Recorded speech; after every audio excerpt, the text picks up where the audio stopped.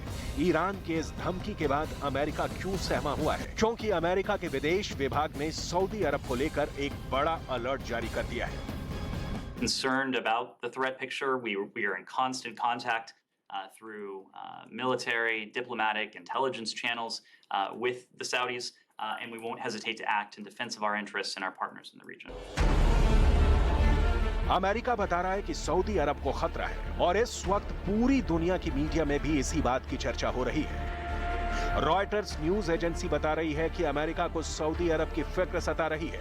Wall street journal बता रहा है कि अमेरिका बहुत ज्यादा अलर्ट पर है। इजराइल का मीडिया छाप रहा है कि ईरान अमेरिका और इजराइल के खिलाफ all out drone war launch करने जा रहा है।